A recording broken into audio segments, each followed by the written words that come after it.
بسم اللہ الرحمن الرحیم۔ السلام علیکم ناظرین۔ انسان مختلف صلاحیتوں کے ساتھ دنیا میں آتے ہیں، لیکن عمومی طور پہ دیکھا یہ گیا ہے کہ عام طور پہ انسان جو ہے کوئی ایک آدمی کسی ایک خاص فیلڈ کے لیے ہی بنا ہوتا ہے اور اسی میں بہتر پرفارم کر سکتا ہے۔ جیک آف آل ٹریڈز بہت کم ہوتے ہیں۔ اس محاورے کو یا اس جملے کو ہمارے ہاں طنزیہ انداز میں لیا جاتا ہے، لیکن گونا گو شخصیات، گونا گو صفات کے حامل لوگ بہت کم ہوتے ہیں جو زندگی کے ہر سبجیکٹ کا نہ صرف بہترین طریقے سے احاطہ کر سکیں بلکہ ہر دل عزیز بھی ہوں۔ ایسی ہی ایک ہر دل عزیز شخصیت اس وقت میرے ساتھ موجود ہیں۔ ان سے آج بھی ہم کوشش کریں گے کہ زندگی کے تمام شعبوں سے متعلقہ جو اس وقت ہاٹ ٹاپکس ہیں ان پہ بات کریں۔ تو جناب میرے ساتھ موجود ہیں معروف عالم دین اور سوشیو پولیٹیکل آبزرور اور انالسٹ جناب مفتی عبدالقوی صاحب۔ السلام علیکم مفتی صاحب۔ وعلیکم السلام۔ آپ نے آغاز میں جو گفتگو فرمائی تو مجھے وہ واقعہ یاد آیا کہ حضرت امام محمد، حضرت امام اعظم کے بڑے جلیل القدر تلامذہ میں تھے، جن کی 6 کتابوں کی وجہ سے آج فقہ حنفی جو ہے وہ ایک مذہب کی صورت میں موجود ہے۔ اسی زمانے میں امام کسائی تھے، وہ صرف و نحو کے امام تھے۔ تو حضرت امام محمد نے یہی جملہ فرمایا جو کہ جس کو آدمی صلاحیتیں دیتا ہے نا، ان کی وہ جو خداداد صلاحیتیں ہوتی ہیں نا، اس کا یہاں ایک رنگ ہوتا ہے، یہاں دوسرا رنگ ہوتا ہے، یہاں تیسرا رنگ ہوتا ہے۔ اب انہوں نے مسئلہ پوچھا امام کسائی سے کہ یہ بتاؤ کہ اگر سجدہ صاحب کے اندر صاحب ہو جائے تو دوبارہ سجدہ صاحب ہوگا؟ اب امام کسائی نے یہ نہیں کہا کہ بھی یہ تو فقہ کی بات ہے، حدیث کی بات ہے، آپ مجھے کس طرف لے کے جا رہے ہیں؟ انہوں نے کہا بالکل نہیں ہوگا، بس سجدہ صاحب ہے، صاحب ہو گئے تو بس ٹھیک ہے۔ اب یہ نہیں ہے کہ سجدہ صاحب کے دوران جتنی مرتبہ غلطیاں کرتے رہو صحب در صحب اتنی ہوتا ہے۔ مرتبہ سجدہ صاحب۔ انہوں نے کہا دلیل؟ آئے ہائے۔ امام کسائی نے فرمایا کہ المصغر لا یصغر۔ آپ کے جب آپ نے کہہ دیا عبید، اب عبید کی آگے تصغیر نہیں ہوگی، تو جب ایک غلطی کی وجہ سے سجدہ صاحب ہو گیا ہے تو اب کسی غلطی کی وجہ سے پھر دوبارہ سجدہ صاحب نہیں ہوگا، جس طرح کہ ایک دفعہ عبد کا عبید بنا ہے، عبید کی پھر آگے تصغیر نہیں ہوگی۔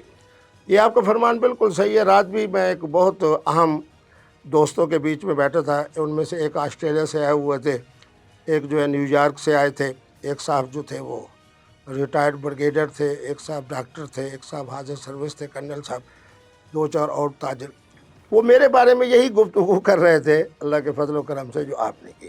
اچھا مجھ صاحب، یہ ہمیں پتہ ہے آپ کی صلاحیتوں کا اندازہ ہے۔ ایک سوال ہے تازہ ترین آپ سے ہوا ایک واقعہ، مولانا عبدالعزیز صاحب کے ساتھ آپ کے ساتھ کیا واقعہ پیش آیا؟ اللہ ذرا وہ لال مسجد والا ایشو ایکسپلین کریں، چونکہ لوگوں کو پتہ نہیں ہے۔ مولانا عبدالعزیز کی طرف سے تو کوئی وضاحت آئی نہیں، آپ بھی خاموش ہیں۔ نہیں، صورتحال یہ ہے کہ میں ہمیشہ، ایک تو آپ نے دیکھا ہوگا کہ ذہنی طور پر میں مثبت سوچ رکھتا ہوں۔ پھر وہ کہتے ہیں آپ کے پاس کون سی گدر سنگھی ہے؟ میں نے کہا وہ یہ ہے کہ میں زبان بڑی میٹھی استعمال کرتا ہوں۔ دوسرا میرا ماٹو ہے احترام اور اعتماد۔ مولانا عبدالعزیز صاحب کے جو والد گرامی ہیں، ان کا اور میرا تعلق ہے 82 سے۔ مولانا عبدالقادر آزاد، اللہ ان کی قبر پہ کروڑوں رحمت نازل فرمائے، ان کے ساتھ ہم نے بیرونی دنیا کے بڑے سفر کیے۔ اللہ معاف فرمائے، یہ ایران عراق جنگ، پھر میں رابطہ عالم اسلامی کا ممبر بن گیا۔ جی۔ تو 82 سے لے کے 95 تک سمجھیں کہ سال کے اندر میں 6 مہینے باہر ہوتا تھا، کبھی مہینے کے لیے جا رہا ہوں، کبھی 1.5 مہینے کے لیے جا رہا ہوں۔ جاپان سے لے کے دنیا کے 5 بر اعظموں میں ہم نے بڑا سفر کیا۔ تو کچھ سفروں میں مولانا آزاد صاحب، مولانا عبداللہ صاحب جو ان کے والد تھے، ان کو ساتھ رکھتے تھے، تو ان کے ساتھ میرا بڑا محبت کا تعلق ہے۔ اس بچے کو بھی پتہ ہے، عبدالعزیز کو، کہ مفتی عبدالقوی صاحب جو ہے وہ میرے چچا کے درجے میں ہیں۔ اب مختصر کرتے ہوئے کہ جب بھی میں، ساتھ ہی ایک اسلام آباد ہوٹل ہے یا مضافات کے اندر ہمارے بہت سارے دوست ہیں، جمعہ کا دن ہو اس علاقے میں ہوں، یعنی میلوڈی میں، تو جمعہ میں ہمیشہ لال مسجد میں پڑھتا ہوں، اور یہ 82 سے میرا معمول ہے۔ پچھلے بھی 3-4 مہینوں میں 3 دفعہ وہاں آیا ہوں۔ اس دن آزمائش کہیں یا مجھے اللہ عزت دلوا رہے ہیں اور مولوی عبدالعزیز صاحب بیچارے امتحان میں آ رہے ہیں۔ جیسے ہی میں سنتوں سے فارغ ہوا، الحمدللہ آپ کو پتہ ہے کہ 5-6 لوگ یہاں، 5-6 لوگ یہاں، 5-6 لوگ، جی میں راجن پور سے ہوں، میں فاضل پور سے ہوں، میں پنو سے ہوں، میں مردان سے ہوں، میں ریٹائرڈ افسر ہوں، میں حاضر سروس ہوں۔ وہ تقریباً 15-20 منٹ میں مسجد میں کھڑا رہا، لوگ ملتے رہے۔ اب جب میں مسجد سے باہر آنے لگا تو یہ گیٹ باہر جانے کا ہے اور یہ گیٹ دارالفتاء کا ہے. جی ہاں. تو ایک صاحب آئے, انہوں نے مجھے کہا کہ جی میرا خلو کا ایک مسئلہ ہے. تو میں مفتیان کرام کو دیا ہے میں نے. انہوں نے کہا مفتی عبدالقوی صاحب آ گئے ہیں, تو چونکہ یہ خواتین کے مسائل, تنسیق, خلو, خیار بلوغ, ان کو دیکھتے ہیں تو انہی کے ساتھ بیٹھ کے مشورہ کرتے ہیں. اب دو مفتیان کرام اور وہ مستفتی جس نے سوال ہے مجھے لے کے اندر گئے. اب وہ مفتیان کرام مجھے مبارک دے رہے ہیں کہ جی فلاں حسن اللہ یاری کے ساتھ جو آپ کی گفتگو ہوئی, آپ نے بڑی اعلیٰ بات کی, بڑی اعلیٰ بات کی. اب وہ خلو والا جو صاحب ہے اس نے گیا اور اس کہا کہ جی میں آپ کے لیے جوس لے آؤں. وہ جوس لے آیا. وہ جو مفتیان کرام 5 تھے ان میں سے کچھ نے کہا جی چائے منگوا لیتے ہیں, پٹھان تھے. اب وہ دوزانو ہو کے مستفتی مجھے خلو کے بارے میں, یہ تقریباً 18, 19, 20 منٹ کی ہماری نشست ہے اور میں بھی بڑے سکون سے بیٹھا ہوں. بھئی یہاں سے اٹھ کے دوست کے پاس ہی جانا ہے نا, تو دوستوں کو میں نے کہا چلے دو, چلو میں واک کرتے ہوئے آ جاؤں گا. پھر بھی انہوں نے گاڑی اور ڈرائیور باہر کھڑی کی. اس دوران آپ نے دیکھا کہ کس طرح مولانا نے کلاشنکوف والے سے کلاشنکوف پکڑی, پھر کس طرح اس کو جناب اپنا موبائل فون دیا. مجھے جب حیرانی ہوئی جب وہ تشریف لائے نا تو میں ان کے احترام میں کھڑا ہو رہا ہوں, جس طرح چاچا بھتیجے کا تعلق ہوتا ہے بھائی کا. تو انہوں نے, میں نے دیکھا کہ حریم شاہ کی طرح جب وہ تصویر بناتی تھی تو وہ اکیلے موبائل پہ, یہاں 2 لوگ موبائل کے ساتھ پوری ویڈیو بھی بنا رہے تھے. وہاں تھوڑا سا مجھے کھٹکا کہ مولانا کا ارادہ بھی شاید مفتی عبدالقوی کی وجہ سے وائرل ہونے کا ہے. پھر جو کچھ انہوں نے کہا وہ پوری دنیا نے دیکھا. تو میں مزاحیہ انداز میں کہتا ہوں جو حقیقت ہے کہ مولانا وائرل شاید اتنے نہیں ہوئے جتنے ان پر لانتے تو بڑا مشکل سا لفظ ہے, جتنا لوگوں سے ان کی دوری ہوئی اور نفرت ایک پیدا ہوئی کہ اس طرح کے مولوی بھی ہوتے ہیں. تو باقی ان کے ساتھ پھر بعد میں وہ کہنے لگے جی کچھ چینل پہ مجھے لوگوں نے کلپ بھیجے کہ جی مفتی صاحب بڑے علمی شخصیت ہیں, مفتی صاحب کا بڑا علمی خاندان ہے, بس مفتی عبدالقوی صاحب کے پاس چونکہ پیسہ بہت آ گیا ہے نا اس لیے وہ پٹری سے اتر گئے. جی, یہ مولانا عبدالعزیز نے کہا, یہ جملہ انہوں نے کہا. تو الحمدللہ بہت سے علماء, رات بھی مجھے بہت بڑے پیر صاحب ہیں لاہور سے, ان کا فون آیا کہ مولانا عبدالعزیز صاحب کی خواہش ہے کہ آپ کی اور ان کی ملاقات کرائی جائے. میں نے کہا ٹھیک ہے, تو کریں ملاقات کریں, بدمزگیاں ہو جاتی ہیں سم ٹائم. چلو کوئی نہیں, یہ اب آپ سے وعدہ ہو گیا ملاقات کہ جیسے ہی ملاقات کا وقت تعین ہوتا ہے سب سے پہلے میں آپ ہمیں انفارم کیجیے گا, ملاقات کریں. 2 علماء کے درمیان اختلاف نہیں ہونا چاہیے. اچھا مفتی صاحب, ایک بات آپ نے ہر جگہ اس بات کی وضاحت بھی کی ہے, بہت سارے ٹی وی چینلز پہ بھی آپ بتا چکے ہیں, قندیل بلوچ کا جو معاملہ ہے اس میں آپ کا نام کیوں آیا تھا مولانا؟ شاباش. قندیل بلوچ کا جو پروگرام تھا آپ کے اسی چینل نیو کی وجہ سے, ایک ہمارے بھائی تھے راجہ مطلوب, انہوں نے مجھے کہا کہ جی میں انگلینڈ سے آیا ہوں تو پروگرام مزاحیہ شروع ہوا ہے تو آپ نے اس کو وائرل کرنا ہے. جی. میں نے کہا حاضر جناب. اچھا میں نہیں جانتا تھا قندیل بلوچ کون ہے. قندیل بلوچ صاحب آئیں, گفتگو ہوئی, وہ ساری چیزیں نیو چینل نے چلائیں. اس کے بعد ہوا یہ کہ میں جب کسی شہر میں جاتا ہوں نا تو یہ میری خصوصیت ہے یا میرا عوامی پن ہے, تو میرے پاس موبائل فون کے اوپر بھی اب آپ کا جب رابطہ ہوا نا تو میں نے پہلے LH یعنی لاہور لکھا. اب یہ لاہور کی ایک فہرست ہے. تو کراچی کی فہرست کے لیے جب میں چاند دیکھنے کے لیے جا رہا تھا تو اس کے اندر قندیل بلوچ صاحبہ کا نمبر بھی تھا. تو سب کو میں نے یہی ایک ہی پیغام بھیجا کہ میں چاند دیکھنے کے لیے, ماہ رمضان کا چاند دیکھنے کے لیے کراچی آ رہا ہوں. مجھے بہت سارے لوگ روکتے بھی ہیں یہ نہ کیا کریں. میں نے کہا نہیں, جس ارادے سے آپ کہہ رہے ہیں اس کے لیے خلق الموت والحیات, وہی ذات پاک ہے. آج تک میرا یہی طریقہ کار ہے. تو اس میں یہ ہوا کہ قندیل بلوچ صاحبہ کا فون آیا کہ میں تو اس وقت کراچی میں نہیں ہوں. میں نے کہا ٹھیک ہے. ہم گئے, ہم نے چاند دیکھا. چاند دیکھتے ہی وہ اللہ خوش رکھے وہ بھی شہید ہو گئے, ڈاکٹر عامر لیاقت. جی. انہوں نے کہا جی عالم آن لائن میں آپ نے, چلو ٹھیک ہے. میں وہاں سے ملتان آنے کے بجائے ان کے ہوٹل میں منتقل ہو گیا. الحمدللہ 3 دن کے اندر انہوں نے مجھے 3 وقتوں میں لیا, افطار ٹرانسمیشن میں بھی, ساری ٹرانسمیشن میں بھی, اور دوپہر کو کوئی 1, 2, 2:30 بجے ان کا ایک مزاحیہ پروگرام ہوتا تھا اس میں بھی. جی. تو میں نے کہا ماشاءاللہ عیدی کا اچھا خرچہ بن رہا ہے. پھر میں 3 دن اٹھ کے پروگرام میں رہنے کے بعد میں نے کہا کہ جمعہ آ گیا ہے, ماہ رمضان کا جمعہ ہے, بڑے دور دور سے مریدین میرے بزرگوں کے آتے ہیں اور اس انتظار میں ہوتے ہیں کہ رات کو تراویح بھی پڑھیں گے, ترجمہ و تفسیر بھی مفتی صاحب سے سنیں گے, پھر اس کے ساتھ جو ہے کہ جمعے کا بیان بھی سنیں گے. تو میں نے کہا اجازت. انہوں نے مجھے اجازت دے دی. اس سے اگلا جمعہ پھر ٹیلی فون آیا ان کے سیکرٹری کا کہ بھائی ڈاکٹر صاحب بات کرنا چاہتے ہیں. میں نے کہا ابھی میں نماز سے فارغ ہوا ہوں. ابھی لوگوں نے پوچھا کہ آج رات سورۃ یوسف کی تلاوت کریں گے اور اس کا ترجمہ اور تفسیر. میں نے وعدہ کیا. ابھی آپ کہتے ہیں کہ 8:30 پونے 9 بجے آپ کی فلائٹ ہے. تو کہنے لگے نہیں مفتی صاحب لوگ آپ کو سننا چاہتے ہیں تو آپ 3 دن کے لیے مزید آئیں. چلو پھر میں نے بچوں کے ذمہ لگایا اساتذہ کے. میں وہاں پہنچا. جیسے ہی پہنچا تو پہلا پروگرام ساری والا, پھر افطاری والا, پھر اگلی ساری والا. دوسرے دن ٹیلی فون آیا محترمہ کا, قندیل بلوچ کا کہ میں آپ سے ملنا چاہتی ہوں. میں نے کہا ٹھیک ہے. میں نے کہا پھر آج نہ آئیں, کل آئیں اور دن کو آئیں. وہ اسی کے مطابق وہ جب تشریف لائیں, اللہ ان کی قبر پر رحمت نازل کرے, تو اتنا بڑا سا بیگ اٹھایا ہوا, ساتھ وہ جوتی جو تھی اس کی. میں بھی وہ ریسپشن کے ساتھ جو ہے جو دوست آ رہے تھے ملنے والے وہیں بیٹھ کے, کیونکہ وہ ذاتی کمرے میں لے جانا بہت سارے واقعات ہوئے نا, تو اس کی وجہ سے 5 سٹارز ہوٹل میں. تو وہ ریسپشن پہ آئے, انہوں نے میرا نام لیا تو انہوں نے کہا وہ سامنے مفتی صاحب بیٹھے, لابی میں بیٹھے, وہیں بیٹھ کے بات کرو. وہ 6-7 لوگ بیٹھے تھے. ایک میاں بیوی بیٹھے تھے, ان کی کچھ مسئلہ تھا. ایک شاہ صاحب تشریف لائے تھے بڑے بزرگوں کے مریدین میں سے. ایک وہاں مقامی طور پہ ایک چھوٹا سا چینل تھا, وہ انٹرویو کرنے. یہ بچی جب آئی نا تو مجھے کہتی ہے جی سرائکی میں. اب پتہ والا سا سرائکی والے لوگ ذرا میٹھی طبیعت دے, انہیں میٹھے مزاج دے, نالا دے, انہیں بھی ایسا پیتلے دل بھی ہے. مفتی صاحب یہاں نیچے بیٹھنا, کمرے میں بیٹھنا ہے. میں کہ یہاں سیکورٹی کا مسئلہ ہے.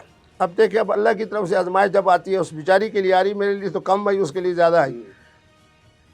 وہ اپنا وہاں کے جو سیکورٹی کے لوگ تھے انہوں نے کہا مفتی صاحب آپ ماشاءاللہ بڑی محترم شخصیت ہے. اور وہ 6-7-8 لوگ ہم پہنچ گئے کمرے میں. جس صوفے میں بیٹھا تھا وہ تو اتنا وائرل ہوا ہے کہ میرا خیال میں اس کے بارے میں نے محترمہ کو کہا, میں نے کہا پہلے آپ بتائیں. تھوڑی سی مجھے یہ بھی حیرانی ہوئی کہ جو اتنا بڑا بیگ لے کے آئی ہیں محترمہ, میں نے سمجھا شاید میرے لیے کوئی تحفہ ہے, تحائف, کوئی اس طرح کی چیز. کہنے لگے نہیں پہلے انہاں کو فارغ کرو تو اخیر تو تھوڑی ساری گال تھی سی. پھر وہ شاہ صاحب تھے, ان کی میں نے بات سنی. پھر اس کے بعد وہ چینل والا جو تھا اس کا اپنا انٹرویو, وہ کراچی سے تھا. میں نے کہا اس کو جانتے ہو؟ اس نے کہا نہیں. میں نے کہا یہ قندیل بلوچ ہیں, کراچی میں رہتے ہیں. کہنے لگے نہیں ہم نہیں جانتے. بہرحال انٹرویو لیا. وہ میاں بیوی کا مسئلہ تھا, تو میں نے قندیل صاحبہ کو کہا آپ ذرا باہر چلے جائیں تو ان کی میں علیحدگی میں بات سن لوں. ان کی بات سنی, ان کو سمجھایا.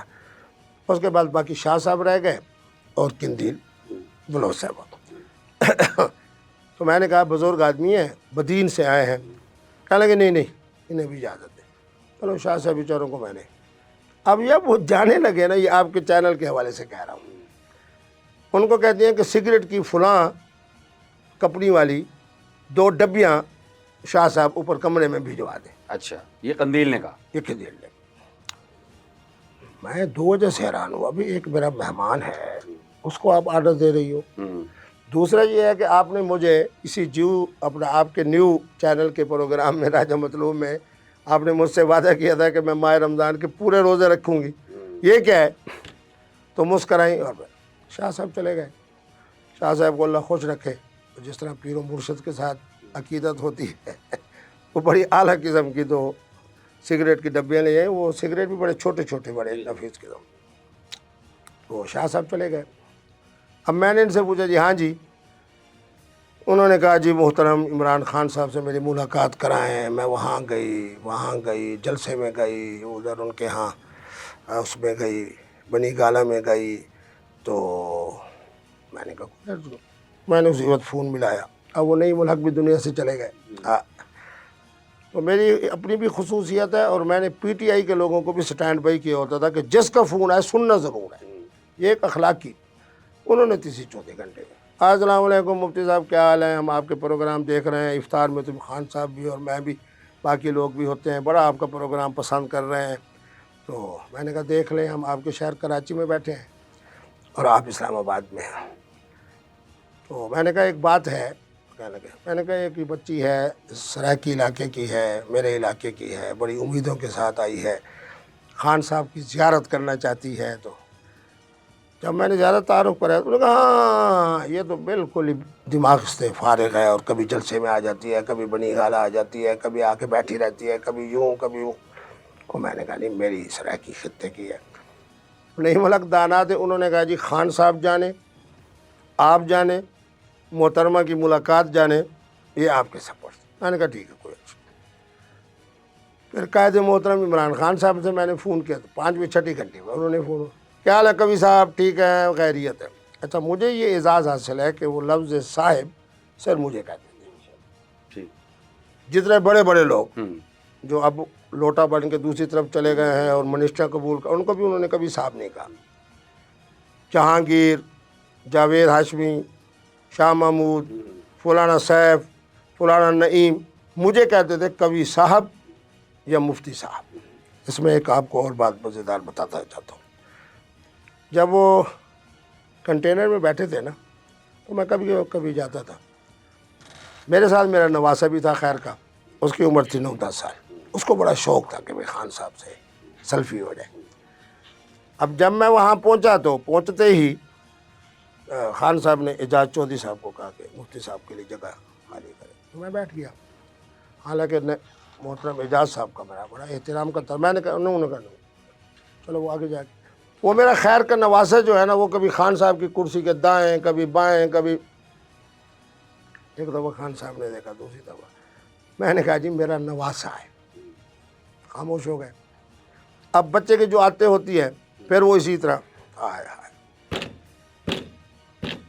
خان صاحب کو میں نے کہا یہ حافظ قرآن ہے. اس وقت انسان کی ایمان کی پتہ چلتا ہے. اگر یہی بات میں کسی عالم اور مولوی کو کہتا نا کہ یہ میرا نواسہ حافظ قرآن ہے, وہ زیادہ زیادہ 2 انگلیاں دے دیتا. واہ خان واہ.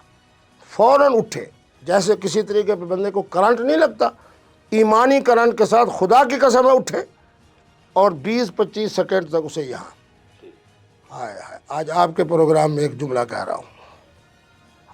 خان صاحب فرمانے لگے میرے بچے, میرے بیٹے قاسم اور سلیمان کے اسلام کی استقامت کی دعا کرنا.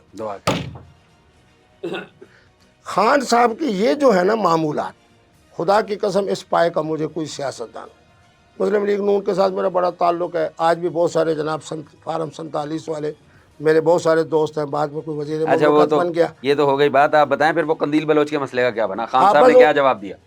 ہاں وہ خان صاحب کو نہیں دیکھے, میں بڑا ذہین آدمی ہوں, میں نے یہ نہیں کہا. میں نے کہا سر وہ عید کے بعد کا کیا شیڈول ہے؟ انہوں نے کہا بس عید کے بعد آپ آ جائیں. میں نے وہاں کیوں تذکرہ نہیں کیا کہ کوئی محترمہ ہے, اس کا یہ نام ہے. یہی تو اللہ نے مجھے عقل و حکمت دی ہے. تو میں نے کہا عید کے بعد جی.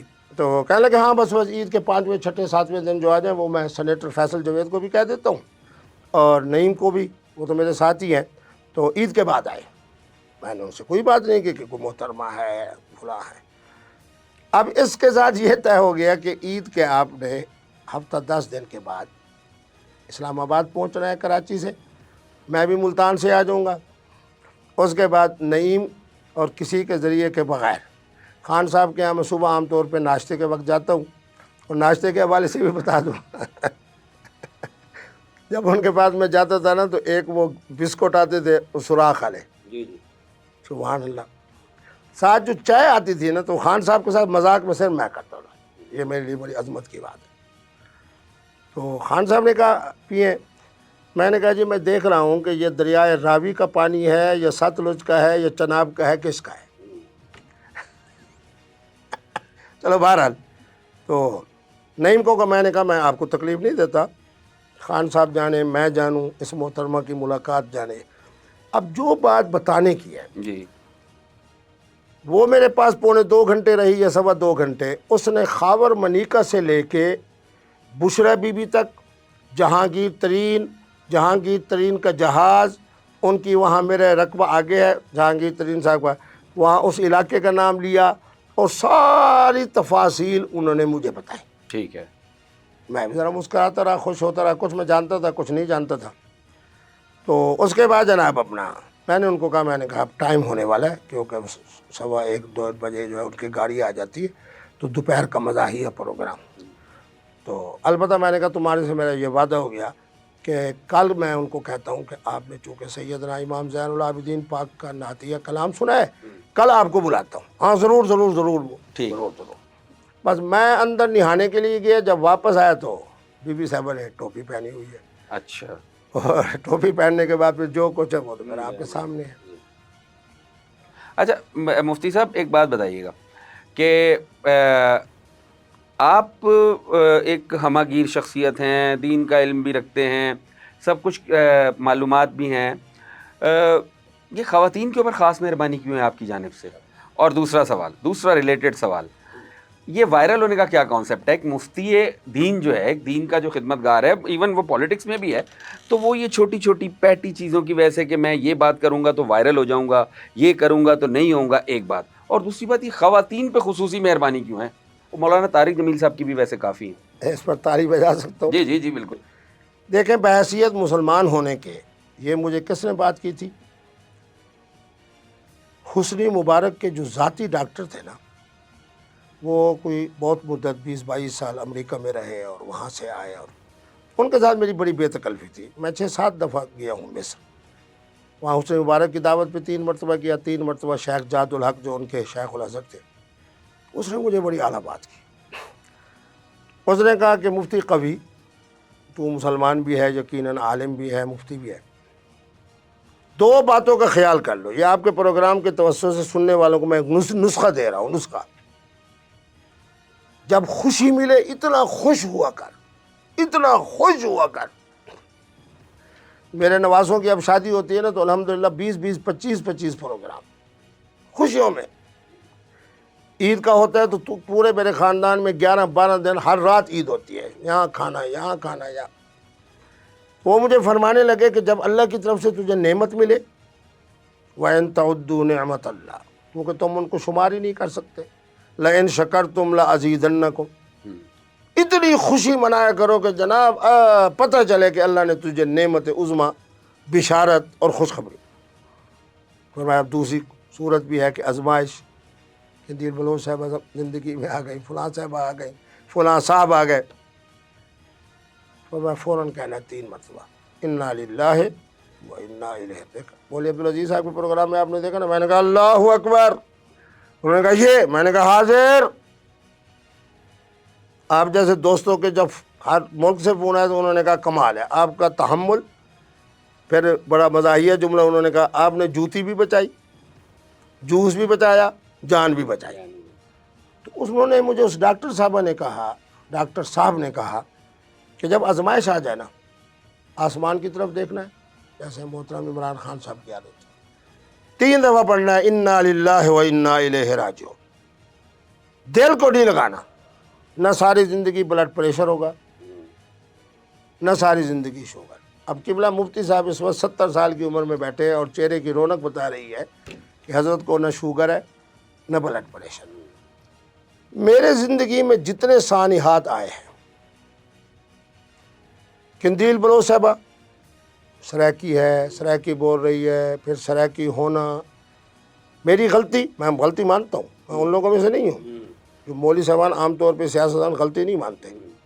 میری غلطی ہے کہ اس کو میں نے سرائکی دیکھتے ہوئے، سرائکی زبان سنتے ہوئے، اس کو کیوں میں نے یہ سہولت دی کہ وہ میری ٹوپی پہنے؟ جی ہاں، یہ کیوں میں نے اس کو سہولت دے دی کہ میں بیٹھا ہوں جناب صوفے پہ تو وہ لکڑی پہ آ کے بیٹھ جائے؟ یہ میری غلطی ہے، میں پوری قوم کے سامنے، امت کے سامنے کہہ رہا ہوں۔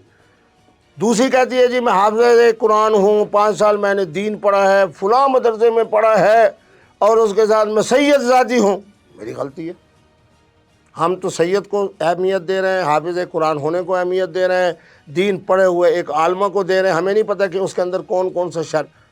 جو بات میں آپ سے پوچھنا چاہتا ہوں کہ غلطیوں کے اعتراف کے باوجود کیا اللہ کا قرآن یہ نہیں کہہ رہا کہ آپ کا وزن میرے اوپر نہیں، میرا وزن ولا تزر وازرۃ۔ آپ یہ دیکھ لیں کہ جتنی آزمائشیں آئی ہیں، کہیں میری کسی طرح کی سوائے ہمدردی کے یا سہولت کاری کے اور کوئی غلطی ہے میری؟ نہیں دیکھیں، اس خطے کا ایک مزاج ہے، پہلی بات اس خطے کا نہیں، پوری دنیا میں ایک مزاج ہے کہ استاد جو ہے اس کا احترام بہت بڑے لیول پہ ہوتا ہے، اوپر ہوتا ہے وہ، اور استاد کو یہی سمجھا جاتا ہے کہ وہ غلطیوں سے مبرہ ہے، حالانکہ انسان ہے، غلطی اس سے ہوتی ہے۔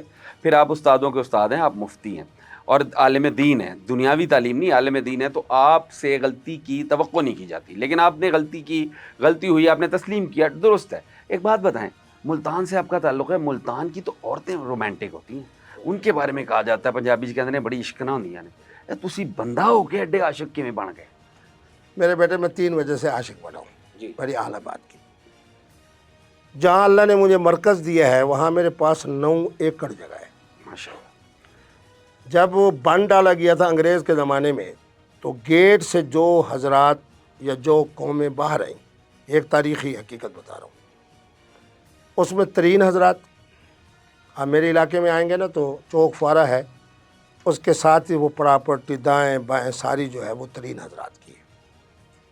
آگے چلتے ہیں تو پھر 9 ایکڑ زمین جس میں 2 سڑکیں بھی ہماری اپنی ذاتی بنی ہوئی ہے، وہ میرے حضرت نے خرید کی، اور 1 روپیہ 2 پیسے سے، ماشاء اللہ۔ فی مرلہ تھا یا فی کنال تھا، مجھے میں خیال مرلہ ہی ہوگا یا کنال ہوگا، مرلے نہیں تھے۔ آگے پھر خاکوانی حضرات ہیں، اندر کر کے درانی اور خدکے ہیں، اندر کر کے بلوچ ہیں۔ ٹھیک۔ ان 5 قوموں کا معنی یہ ہے کہ کوئی 14ویں کا چاند، کوئی 13ویں کا چاند، جی جی ٹھیک۔ کوئی 12ویں کا چاند، کوئی 16ویں کا یعنی آپ چاند۔ کی صحبت ایسی رہی ہے، کمپنی ایسی رہی ہے۔ یعنی جن خواتین کا میرے پاس آ کے مسئلے مسائل پوچھنے کا مرکز تھا میں، جی یہ قوم بھی خوبصورت، یہ قوم بھی خوبصورت، یہ قوم بھی خوبصورت، اور میری والدہ قبلہ فرماتی ہیں، ماشاءاللہ موجود ہیں، کہ جب میں پیدا ہوا، دیکھیں یہ ماحول کا بڑا اثر جی، ہوتا ہے۔ ماحول کا بہت اثر ہوتا ہے، اس میں کوئی دو رائے نہیں۔ جس سال میں کے اندر میرے نبی رحمت پیدا ہوئے، آپ اہل سیرت سے پوچھ لیں کہ وہاں تقریباً پورے مکے کے اندر بیٹے ہی پیدا ہوئے۔ اب حضور کی نسبت سے اللہ نے مجھے یہ اعزاز عطا فرمایا، اور میری والدہ بتاتی ہیں کہ جب تو پیدا ہوا تو خاکوانی حضرات کے ہاں بھی فلاں بی بی صاحبہ کے ہاں بیٹیاں، ترین صاحبہ بی بی کے ہاں بھی بیٹیاں، فلاں جناب اپنا خدک کے صاحبان کے ہاں بھی بیٹیاں۔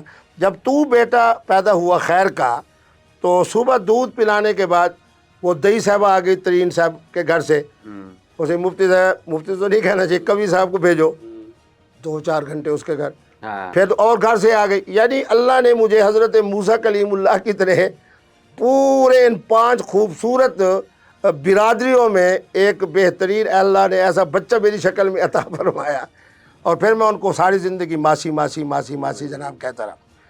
پھر دوسری بات یہ ہے کہ آپ کو معلوم ہے کہ جو ہم خانقاہی لوگ ہوتے ہیں نا، ہائے ہائے، حضرت خواجہ غریب نواز اجمیری کا میں ہمیشہ یہ جملہ سناتا ہوں، فرمایا گناہ سے نفرت کر، گناہ گار سے پیار کر۔ پھر تیسرا یہ ہے کہ میں وہ خوش نصیب ہوں، آج آپ کے پروگرام 82 سے لے کے سن 2000 تک ہر سال میں انڈیا جاتا تھا۔ اچھا، میرے میزبانوں میں کون ہے؟ یہ نواب آف بھوپال نواب سکندر خان ہے۔ یہ کون ہے جی؟ حیدرآباد دکن میں اندر بہت بڑا مذبح خانہ ہے جس میں 1200-1300 بھینس اور 5-6 ہزار بکریاں روزانہ ذبح ہو رہے ہیں، اس کے مالک غلام بھائی۔ اور اب مزیدار بات بتاؤں، یہ کون ہے جی؟ یہ نعیم بھائی ہیں جو پوری انڈیا کی فلم انڈسٹری کے سب سے بڑے بروکر ہیں۔ ٹھیک۔ لوگوں نے مجھے کہا کہ یہ جو آپ کو قوی کہہ رہی ہے محترمہ راکھی ساونت صاحبہ، تو میں نے اس کو کہا، میں نے کہا جب مجھے وضو ہوگا تو میں تمہیں فاطمہ کہوں گا، اس وقت میں وضو سے ہوں تو فاطمہ کہہ سکتا ہوں، نہیں ہوں گا تو راکھی ساونت۔ وہ جو کہہ رہی ہے کہ مفتی صاحب قوی ہے، مفتی صاحب بڑی محبت والی شخصیت ہے، مفتی صاحب نمازی ہیں، مفتی صاحب یوں ہیں، تو لوگوں نے مجھے کہا کہ اس کو کیسے پتہ ہے؟ میں نے کہا شاید ان کو ہیما مالنی نے بتایا ہو۔ اچھا، آپ کی ہیما مالنی سے بھی ملاقات رہی ہے؟ میں ان کے یہاں 5 دن رہا ہوں۔ اچھا، اسی طریقے پہ میرے ساتھ بہت تعلق اچھا تھا۔ 1980 تک آپ انڈیا جاتے رہے تو کس کس اداکارہ سے ملاقات رہی؟ میں بتا تو رہا ہوں، میں گھبرانے والا نہیں ہوں، اور میری سب سے بڑی عادت کیا ہے کہ آپ نے بھی جب مجھ سے فون پہ رابطہ کیا میں نے 30-34 گھنٹے پہ اٹھایا نا، جی ہاں، جی ہاں، یہ میری پہلی خوبی جی ہے۔ دوسری میری خوبی کیا ہے کہ میں ایک عوامی آدمی ہوں۔ جی، یا 3-4-5 دن پہلے میں گیا دوستوں کے یہاں، وہ اجمان کے شہزادے ہوئے تھے، تو جی پی او سے لے کے عثمانیہ تک سیلفیاں، تصویریں، سیلفیاں، مجھے نہیں پتہ میرے ساتھ خواجہ سرا کھڑا ہے، خواتین کھڑی ہیں، بزرگ کھڑے ہیں، بچے کھڑے ہیں، ایک طرف بیوی ہے، ایک طرف خامد ہے، بہرحال میں آرام سے، مفتی صاحب سیلفی، مفتی صاحب تصویر، مفتی صاحب ویڈیو، مفتی صاحب یہ مفتی. پھر رات کو جب کھانا کھا کے ہم باہر نکلے تو پھر 1.25 گھنٹہ میں لگ گیا جی پی او تک. تو ایک تو میں عوامی آدمی ہوں، ٹھیک. دوسرا دوسرے کا بڑا احترام کرتا ہوں. میں نہیں دیکھتا کہ یہ خواجہ سرا ہے، محترمہ ہے، محترم ہے، بچہ ہے، بزرگ ہے. بہرحال میرے ساتھ قندیل کا معاملہ ہوا تو میں آج تک قندیل بلوچ کو شہیدہ کہہ رہا ہوں، کیونکہ بیچاری کے گھر وہ ہماری دوسری بی بی صاحب ہیں، اس کے باپ نے کہا کہ یہ میری نہیں ہے، لیکن آج بھی میں کہہ رہا ہوں کہ سید زادی ہے، حریم شاہ نہیں صاحبہ. وہ یہ تو ہو گئی آپ کی بات. آپ بتائیں آپ ہیما مالنی کے علاوہ کس کس انڈین ہاں اداکارہ سے ملے؟ ہاں، سب سے زیادہ جو میرا اچھا تعلق تھا وہ تھا کرینہ کپور صاحبہ سے. اچھا کرینہ کپور سے تعلق تھا، ان کے گھر ور بھی جاتے تھے آپ؟ کرینہ کپور صاحبہ جس ہوٹل 5 اسٹار میں ہوتا تھا نا، جی ہاں. تو وہاں جو ہمارے نعیم بھائی جو تقریب رکھتے تھے تو اس میں ان کو دعوت دی جاتی تھی. تو نعیم بھائی کے احترام میں، چونکہ وہ بروکر تھا سب سے بڑا، پھر قبلہ. اچھا وہاں میرا نام سیٹھ شاہد ہوتا تھا. اچھا نام بدل لیا آپ نے؟ نہ دیکھیں نا، میں اگرچہ جب بھی گیا ہوں وہاں کانگریس کی حکومت ہوتی تھی، جی. لیکن بہرحال پاکستان اور انڈیا میں بہت تو نہیں تھا، لیکن اس قدر جس قدر آج مودی کے زمانے میں ہے. لیکن پھر بھی تو میرا نام ہوتا تھا سیٹھ شاہد. وہ پاسپورٹ پہ بھی سیٹھ شاہد تھا یا وہاں جا کے؟ قبلہ مفتی صاحب کا شناختی کارڈ کون دیکھے، قبلہ مفتی صاحب کا پاسپورٹ کون دیکھے. جس 5 اسٹار میں ہوٹل میں ہوتا تھا تو بھی سیٹھ شاہد. ٹھیک. تو وہ ہمارے جو اپنا ہوتے تھے میزبان وہ بھی سیٹھ شاہد. اچھا پھر لباس میرا یہی جناب کیپ ٹوپی واسکٹ اینک. وہ یہ کہتے تھے کہ سیٹھ شاہد جو ہیں تو پاکستان سے اور ملتان کے علاقے سے ہیں، بزرگوں کا شہر ہے. تو کئی سالوں سے اب یہ دبئی کے اندر شفٹ ہو گئے اور دبئی کے بہت بڑے تاجر ہیں. اچھا اچھا، تو اس لیے وہ خواتین کی آمد و رفت جاری رہتی. پھر مفتی صاحب کا ایک مزاج، پھر ماشاءاللہ رنگت آپ نے میری دیکھی ہے، اس لیے بہت سارے میرا نام کہتے ہیں مفتی کبھی خان. اور میں نے کہا یار خان کیوں بنا دیں؟ انہوں نے کہا جی اس رنگ والا خان ہی ہو سکتا ہے. بہرحال جوانی تھی، رنگت تھی، پھر سیٹھ تھا، پھر اپنے پاکستانی لباس بھی بڑا بھرپور. اچھا لباس ہمیشہ میرے زمانے میں بہت اچھا رہا ہے. تو کرینہ صاحبہ کے ساتھ اچھی سلام علیکی تھی. ہیما مالنی صاحبہ اس وقت احمد پٹیل تھے وہاں ممبر نیشنل اسمبلی، ان کے اہلیہ تھی. اچھا ان مردوں کے اندر پھر شاہ رخ خان اور سلمان خان وہ ایک مرحوم ہوتے تھے. میں نے تو جس دن پتہ چلا تو میں نے ان کو کہا کہ میں نے تمہیں آپ کو خوشخبری سنائی تھی. انہوں نے کہا تھا قادر خان. انہوں نے کہا کہ نہ یہاں میں کوئی نشان لگواؤں گا، نہ کسی مورتی کے سامنے ہاتھ جوڑوں گا، نہ کوئی ایسا بولوں گا جس کے اندر شرک کی بو آتی ہوتی. تو یہ سارے حضرات کے ساتھ میری اچھی بے تکلفی تھی. اچھا چلیں یہ تو ہو گئی بات. اچھا مفتی صاحب آپ نا تحریک انصاف کے بھی رکن ہیں، بلکہ ان کے علماء ونگ کے سربراہ ہیں آپ. کچھ لوگوں کا کہنا یہ ہے کہ مفتی صاحب اب تحریک انصاف میں نہیں ہیں. آپ اپنا سٹیٹس بتائیں کیا ہے اس وقت؟ میرے بیٹے میں مختصر سے جواب دیتا ہوں. نہ میں جاوید ہاشمی ہوں موجودہ وقت میں، نہ میں شیر افضل مروت ہوں، نہ میں ان لوٹوں کی طرح ہوں جو اب ایم این ایز کے اندر بھی لوٹے. اب اس کے بعد جو حکومت ہے اس وقت موجود زلفوں والی سرکار کی، اس کے اندر بھی لوٹے لوگ بننے جا رہے ہیں. میرے پنجاب اسمبلی کے لوگ ابھی تک تو ایمان میں کھڑے ہیں، لیکن ان بیچاروں کو نااہل قرار دیا جا رہا ہے. تو مانا یہ ہے کہ میں مفتی عبدالقوی ہوں. آج بھی جرأت کے ساتھ کہہ رہا ہوں کہ قائد محترم عمران خان کو پاکستان کے تمام سیاستدانوں سے زیادہ دین والا، امانت والا، صداقت والا، بہادری والا. باقی یہ حقیقت میں مانتا ہوں کہ جس کو سیاست کہتے ہیں اور جس کے دو رخ، ایک محترم آصف علی زرداری صاحب اور دوسرا مولانا فضل الرحمان صاحب، اب وہی سیاست فضل الرحمان والی اختیار کر لی ہے شہباز شریف نے.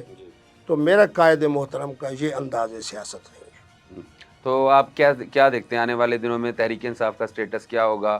خان صاحب کی رہائی دیکھ رہے ہیں، آپ کی پارٹی جو ہے وہ کس حد تک خان صاحب کے لیے ایفرٹ کر سکتی ہے؟ کرتی تو نظر نہیں آتی. میرے بیٹے بات یاد رکھیں، اول من آمن بھی ابو بکر. ابو بکر ہر جگہ موجود ہے. آپ کو اس پر ایک بہترین بات سناتا ہوں. ماشاءاللہ آپ کے چہرے کی نورانیت دیکھ کے اور باشرہ، میرے پاس کتاب پڑھی ہے ایک فرانس کے پیرس کے بہت بڑے سکالر ہیں، ان کی کرسچن ہیں. انہوں نے کتاب لکھی کہ انہی کی زبان میں بول رہا ہوں کہ محمد کا سایہ تھا یا نہیں. انہوں نے کہا کہ تاریخ کی کتابیں میں نے دیکھی، مسلمانوں کی کتابیں دیکھی، تو مجھے یقین ہے کہ محمد کا سایہ نہیں تھا۔ ہائے ہائے، آخر کے 2 صفحے وہ میں آپ کو اس کا پرنٹ بھیجوں گا، اس میں ہائے، کہتے نہیں محمد کا سایہ تھا۔ کہتے مجھ سے پوچھا جائے کہ پوری کتاب میں تو نے لکھا ہے محمد کا سایہ نہیں، اب آخر میں آ کے تو سنسی خیزی پیدا کر رہا ہے کہ محمد کا سایہ تھا۔ ہائے ہائے، کہتے ہیں محمد کا سایہ تھا ابو بکر کی شکل میں، کہ پہلے دن سے لے کے وصال تک ہر جگہ پہ ابو بکر سایہ کی مانند نظر آ رہا ہے آپ کے ساتھ۔ بات یہ ہے کہ سیاست نہ ہونا، اس کی میں آپ کو 3 مثالیں دیتا ہوں۔ خان صاحب جب تشریف لے گئے پاک پتن شریف، میں تو خود چشتی مزاج کا آدمی ہوں، خان کا ہی ہوں، تو بی بی صاحبہ کی محبت میں حضرت نے بھی چوکھٹ کو بوسہ دیا۔ ہمارے ایک مولانا فوت ہو گئے، ایک مولانا زندہ ہے، وہ دونوں مجھ سے زیادہ سینئر تھے پی ٹی آئی میں، لیکن عقل اور حکمت کی ضرورت ہوتی ہے۔ انہوں نے کہا یہ شرک ہے، یہ ہے، وہ ہے۔ مجھ سے پوچھا گیا کہ ہاں مفتی صاحب آپ بتائیں۔ میں نے کہا ان دونوں مفتیان کرام کو یہ پتہ نہیں کہ ایک عمل مومن کرے، ایک عمل مشرک کرے، تو مومن کا اگر کوئی ایسا عمل ہے جو ہمیں نظر آ رہا ہے کہ وہ شرک کے قریب ہے، تو ہمارے مفتیان کرام نے یہ نہیں کہا متفقہ طور پر کہ اس کے اوپر فوراً شرک کا فتویٰ نہ لگاؤ۔ کیوں؟ کہ اس سے پوچھو۔ میں نے کہا خان صاحب فرما رہے ہیں کہ میں نے اس لیے بوسہ دیا ہے کہ تاکہ یہ جو ہزاروں کی تعداد میں لوگ اس اللہ کے ولی کے در پہ آتے ہیں، تو اپنی میں کو مٹانے کے لیے اور انہیں سلام عقیدت پیش کرنے کے لیے کہ یہ وہ عظیم آدمی ہے، تو آپ نے فتویٰ لگا دیا جی شرک ہے، شرک ہے، شرک ہے، شرک۔ وہ جب میرا پروگرام وائرل ہوا نا، تو مجھے نعیم الحق مرحوم کا فون آیا اور انہوں نے کہا کہ جی بشرا بی بی اور خان صاحب آپ کو یاد کر رہے ہیں۔ تو میں بھی پھر لاڈل آدمی ہوں، میں نے کہا نہیں جی نہیں، آج بدھ کا دن ہے، میں نے جمعہ جھنگ میں پڑھانا ہے، پھر ہفتے کو میں اتوار کو آؤں گا۔ اچھا، پھر میری ایک یہ بھی عادت ہے کہ میں جب خان صاحب کے پاس جاتا تھا اکیلا نہیں جاتا تھا۔ کسی محترمہ کا فون آ گیا مفتی صاحب کیا، میں نے کہا اتوار کو میں جا رہا ہوں، میں پوری ایک جماعت کے ساتھ خان صاحب کے ہاں پہنچا۔ وہ میری ان کی تفصیلی روبرو آخری ملاقات ہے۔ ٹھیک، یہ وزیر اعظم بننے سے کوئی 11 دن 12 دن 18 دن پہلے ہوگی۔ اس دن اس دن سرگودا میں ان کا جلسہ تھا۔ 25 سے 26 منٹ تک جہاز وہ اپنا ہیلی کاپٹر اسٹارٹ کرائے، بڑی قیادت جو خان صاحب کے ساتھ جا رہی ہے وہ ساری جناب کھڑی ہے، کسی کو یہ جرأت نہیں کہ وہ خان صاحب کو کہے۔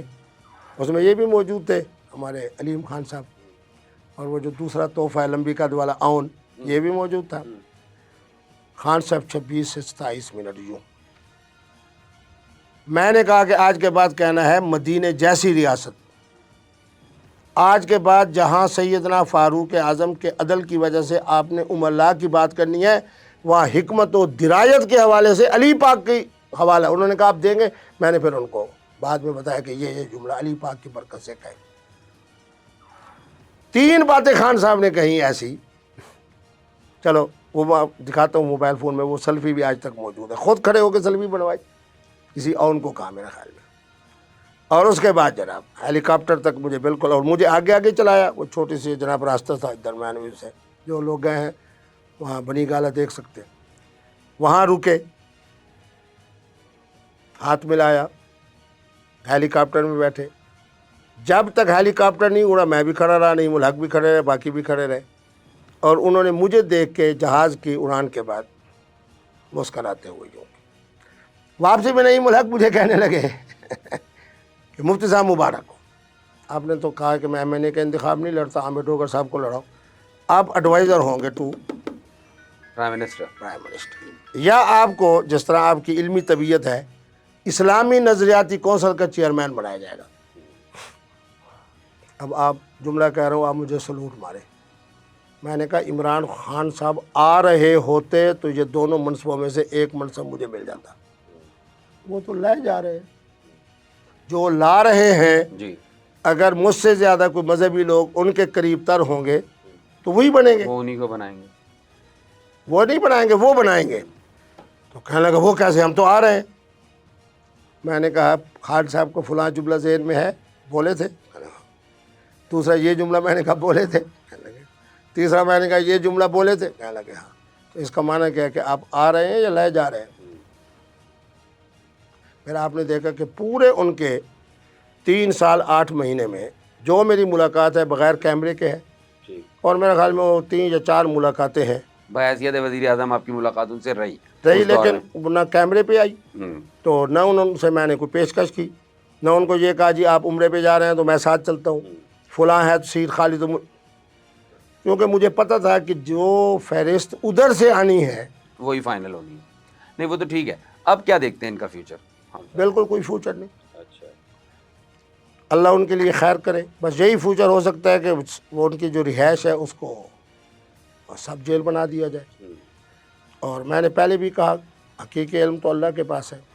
خان صاحب کا مستقبل صرف یہی ہے کہ جس دن وہ دنیا سے تشریف لے جائیں گے، اور میرے کچھ علم کی مناسبت سے 82 اور 84 سال کی عمر تک یہ زندہ رہیں گے۔ اچھا، اور جب دنیا سے تشریف لے جائیں گے تو مفتی عبدالقوی صاحب زندہ ہوں گے تو وہی جنازہ پڑھائیں گے، اور پاکستان کی تاریخ کا سب سے بڑا جنازہ ہوگا۔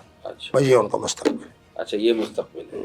اچھا آپ یہ تو آپ نے بتا دیا کہ خان صاحب کا کیا مستقبل ہے۔ اچھا آپ مذہبی آدمی بھی ہیں، عالم دین بھی ہیں، پاکستان میں کچھ ایسے واقعات ہو رہے ہیں عجیب و غریب قسم کے، عجیب و غریب تو نہیں ہے لیکن بہرحال پہلے ایسے نہیں ہوتے تھے۔ ابھی کل یا پرسوں ایک بچی ہے، اداکارہ تھی حمیرہ اصغر نام کی، اس کی ڈیتھ ہوئی ہے کراچی میں۔ وہ ڈیتھ ڈسکلوز کل یا پرسوں ہوئی ہے، اس کے بارے میں کہا جا رہا ہے 8-10 ماہ پہلے اس کی ڈیتھ مطلب اس کا انتقال ہو گیا تھا۔ وہ اپنے گھر والوں سے علیحدہ کراچی میں رہتی تھی۔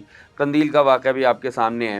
یہ معاشرے کے اندر جو پھیلتی ہوئی مایوسی ہے، جس کے اور مایوسی کے ساتھ ساتھ کسی حد تک بے روی بھی ہے اور عدم برداشت بھی ہے، اس کو کیسے کم کر سکتے ہیں ہم؟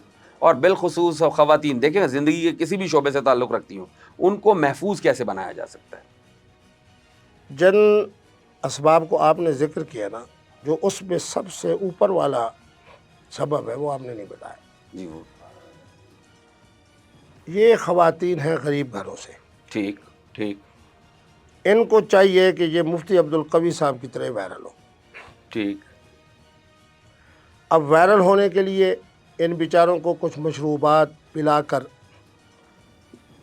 آگے میں نہیں کہتا کیونکہ آپ کا پروگرام تمام لوگ دیکھیں گے، ٹھیک ہے جس برہنہ صورت میں آئے مقصد وائرل ہونا ہے۔ جی ان میں سے 2-3 خواتین ایسی ہیں ان کی مجھ سے بھی کمال درجے کی محبت رہی۔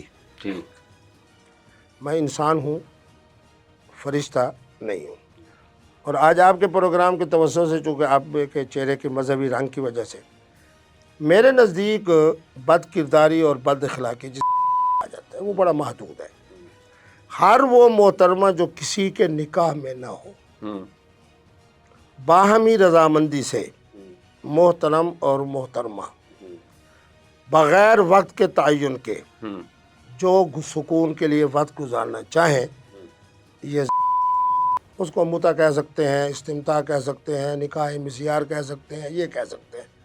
بڑا محتاط جملہ چونکہ آپ کی مذہبی شخصیت کو میں آپ کہہ رہے ہیں کہ 2 مرد و زن اپنے باہمی سکون کے لیے جسمانی تعلق استوار کر سکتے ہیں بغیر کسی نکاح کے، اور یہ لفظ نکاح کی ڈنڈی نہ مارے نا۔ جی ہر وہ محترمہ جو کسی کے نکاح میں نہ ہو، ہاں جو کسی کے نکاح میں نہیں۔ ہر وہ محترمہ جو آپ سے ایک تعلق رکھنا چاہتی ہے بغیر وقت کے تعین کے، ٹھیک اس وقت باہمی رضامندی سے سکون کا وقت گزارنے کے لیے وقت کا تعین بھی نہیں، اب آپ کا ان کا جو سکون کا وقت گزرے گا، یہ زنا نہیں میں اس کو نکاح نہیں کہہ رہا، اچھا یہ زنا نہیں۔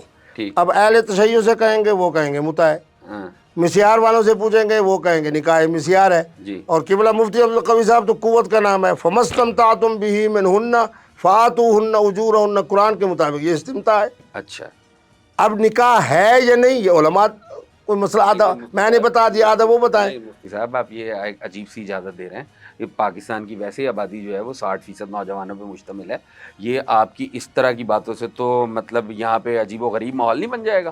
ہر نوجوان لڑکا اور لڑکی یہ کہیں گے کہ جناب ہمیں تو کسی حد تک مارجن ہے تو ہم یہ سب کچھ کر سکتے ہیں جو آپ کہہ رہے ہیں۔ اچھا مفتی عبدالقوی اگر لوگ اپنے مطلب کی بات تو جلدی پک کر لیتے ہیں نا. نہیں سنیں آپ جیسے دانا لوگوں نے مجھے بتایا، ایک دفعہ نہیں کئی مرتبہ بتایا کہ 1 کروڑ سے زائد خواتین پاکستان کے اندر بغیر خامند اور نکاح کے ہیں. جی ہاں ہیں. ان کی ذمہ داری کس پہ ہے؟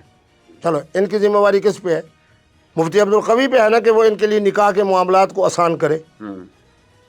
تو میں اس کو آسان کر رہا ہوں. باقی یہ جو میں نے کہہ دیا کہ یہ نہیں ہے، اب آپ میرے پاس شیعہ عالم سے پوچھیں کہ مفتی صاحب نے یہ فتویٰ دیا ہے کہ یہ متع ہے، وہ اگر کہہ دیں جی تو آپ نعرہ نہ کہیں کہ مفتی عبدالقوی زندہ باد. اگر کسی سلفی سے پوچھ لے اہل حدیث حضرات سے اور وہ یہ کہہ دیں کہ جی یہ نکاح مسیار ہے، تو آپ کہیں مفتی عبدالقوی زندہ باد. اور اگر مجھ سے پوچھے میں 5ویں سپارے کی آیت پڑھ کے سنا دوں فمستمتعتم، آپ کہیں مفتی عبدالقوی زندہ باد. اچھا مفتی صاحب یہ تو ہو گئی چلے کوارے لڑکا لڑکیوں کی بات. اب جو شادی شدہ نکاح شدہ مرد اور حضرات ہیں، خواتین و حضرات جو ہیں، ان کے درمیان بھی غیر اخلاقی تعلقات ہوتے ہیں. اب میاں بیوی کے نہیں، مثال کے طور پہ ایک منکوہ ہے، کوئی شادی شدہ خاتون ہے، لیکن اپنے شوہر سے علاوہ کسی دوسرے مرد سے اس کا تعلق ہے. اور مردوں میں تو یہ علت بہت ہی زیادہ ہے، اور کہیں پہ یہ فرسٹریشن ہے، کہیں پہ اس کو گھریلو ازدواجی مطلب جھگڑوں، مطلب کوئی بھی ایسکیپ جو ہے نا، فرار کا کوئی بھی رستہ اختیار کیا جا سکتا ہے، اور کرتے ہیں لوگ. پاکستان میں یہ برائی کم تھی لیکن بہت زیادہ بڑھ رہی ہے اب. اس کے بارے میں آپ کی کیا رائے ہے اور اسے آپ کس نظر سے دیکھتے ہیں؟ برادر محترم، میں بڑا زخمی دل ہوں. آپ کو پتہ ہے میں ہر طرح کی محافل میں جاتا ہوں. جی ہاں. یہ میرا اقدام شرعی، اخلاقی، فطرتی اور قانونی طور پہ درست ہے یا نہیں، بہرحال یہ میرا معاملہ اللہ کے ساتھ ہے. بچیوں میں اور نوجوان نسل میں جس طرح کی نشہ آور اشیاء کا استعمال ہے، میں اپنی آنکھوں سے دیکھتا ہوں نا.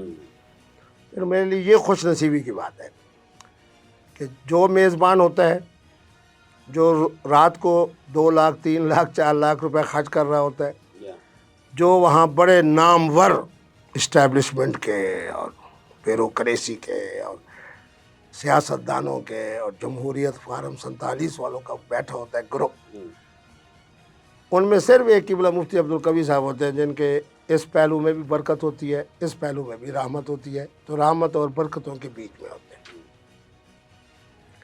خدا کی قسم یہ میرا معاملہ اللہ کے ساتھ ہے. اب آپ کے لیے اس لیے کہہ رہا ہوں کہ آپ کے مذہبی رنگ کو دیکھ کے اس بچی سے پوچھتا ہوں کہ یہ جو ابھی تو نے سرخ رنگ کی گولی کھائی ہے، یہ جو ابھی آپ نے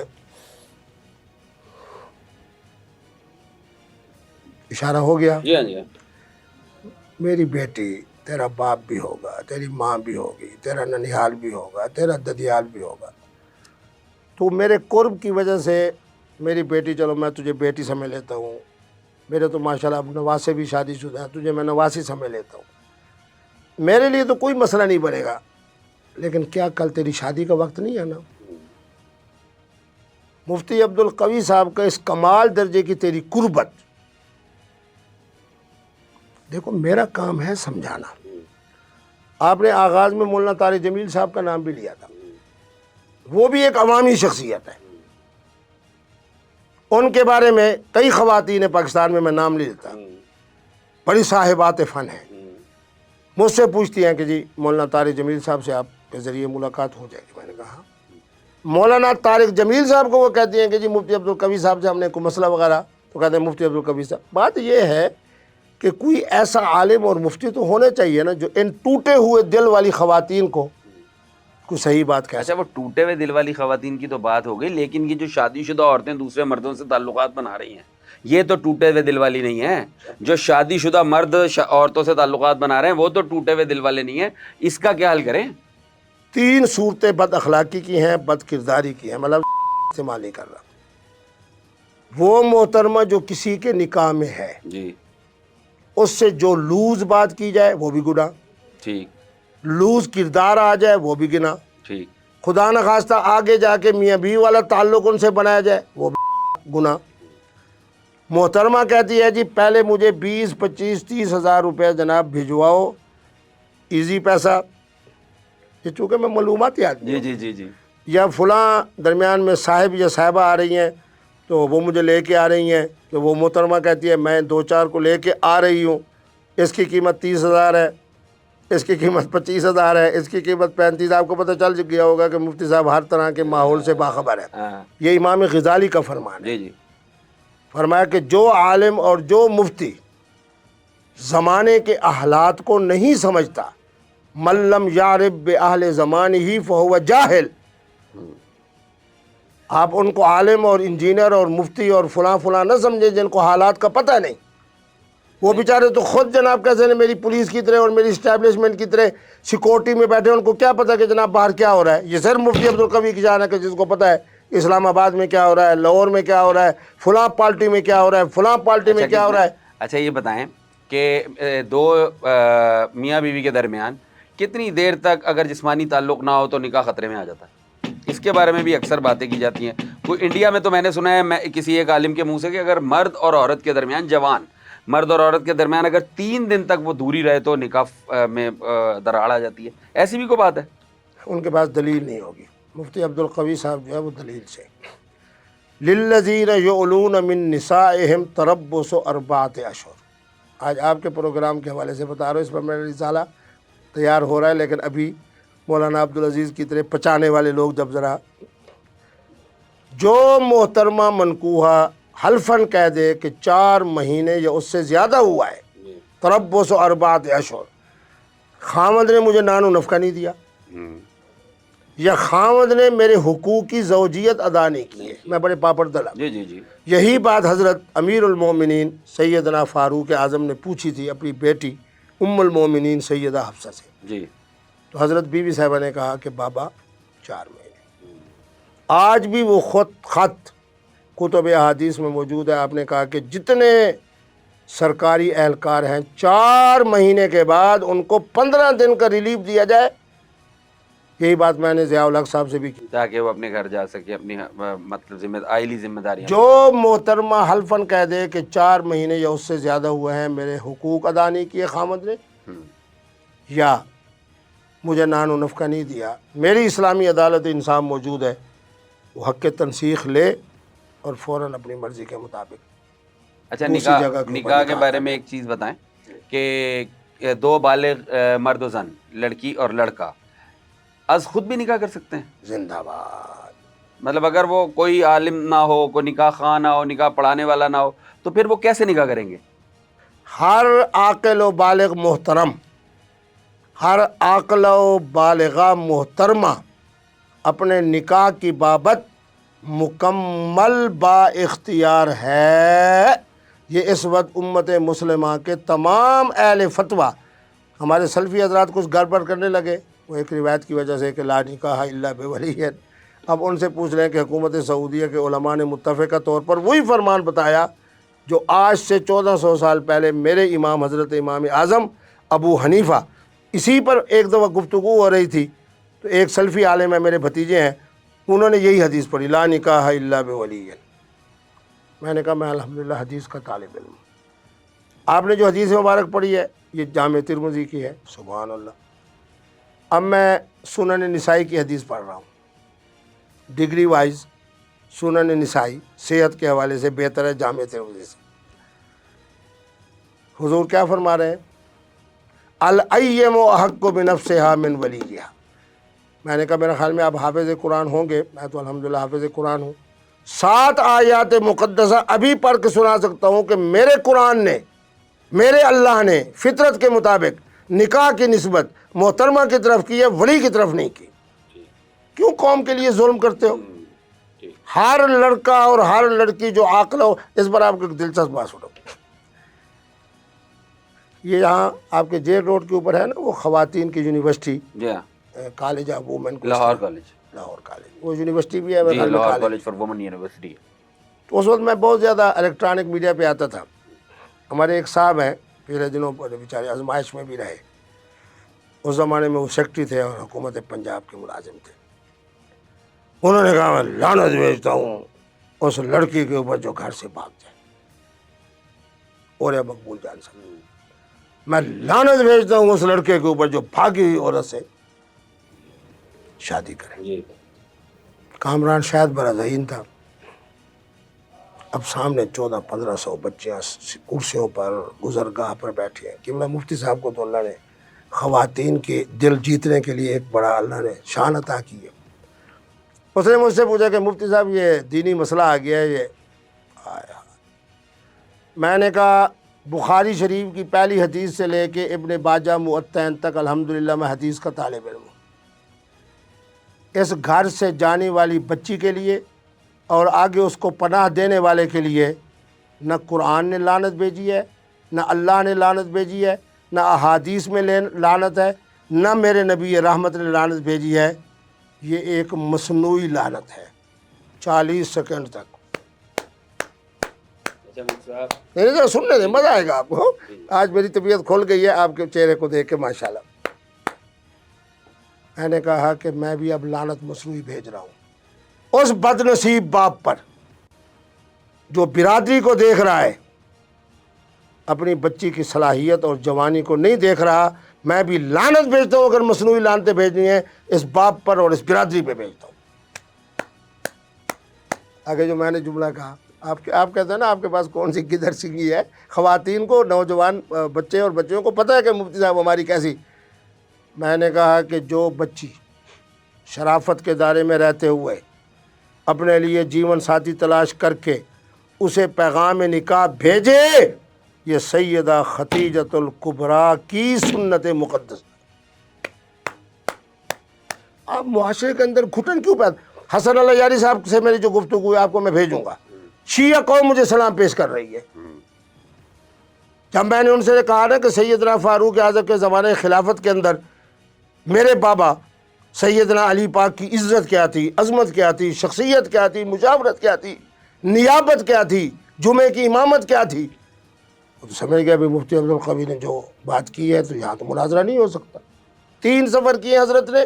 عثمان غنی کو، زبیر کو اور طلحہ کو جناب جانشین نہیں بنایا، علی پاک کو جانشین بنایا.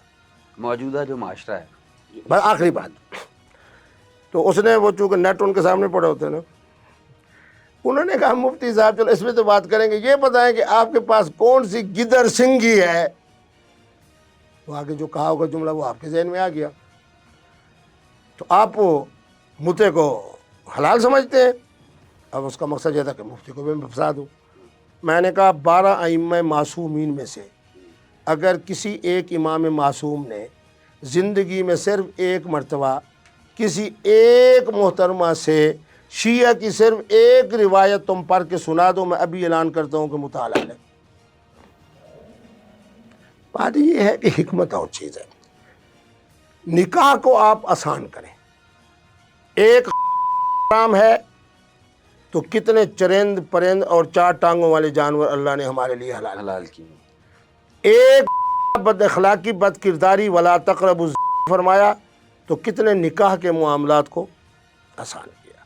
تو میری علماء اسلام سے یہی درخواست ہے کہ خدا را کو محدود رکھیں، نکاح کو آسان. اچھا، موجودہ دور میں دیکھیں، ایک تو پہلی بات یہ ہے کہ اس خطے میں 12 سال کی بچی بالغ ہو جاتی ہے، عرب میں تو 10 سال کی بچی بھی بالغ ہو جاتی ہے. لیکن بچیاں پڑھ رہی ہیں، لکھ رہی ہیں، ان کی تعلیم مکمل ہوتے ہوتے وہ اس ایک خاص ایج تک چلی جاتی ہیں، 24 25 26 28 سال تک کی عمر. جو اعلیٰ تعلیم یافتہ بچی ہیں وہ 26 27 سال تک تو تعلیم مکمل کرتی ہیں. اس کے بعد ان کی شادیوں کا سوچا جاتا ہے عمومی طور پہ ہمارے یہاں گھرانوں میں.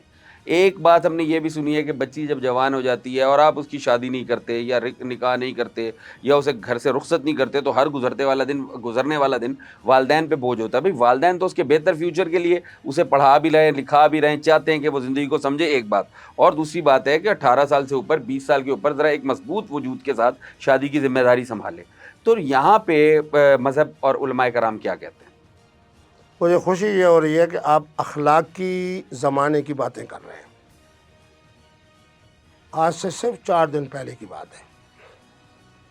میں الحمدللہ جو میرے میزبان ہوتے ہیں مجھے اچھے ریسٹورنٹ میں لے جاتے ہیں، اچھے کیفے میں لے جاتے ہیں. تو میں جب اس پوش علاقے کے جناب ایک اچھے ریسٹورنٹ پہ جانے لگا تو 8-10 بچیاں، السلام علیکم مفتی صاحب، السلام علیکم قوی صاحب، السلام علیکم. میں نے کہا وہ بچے آپ کو چائے پلائیں جاؤ. ساری آ گئی، خدا کی قسم ہے.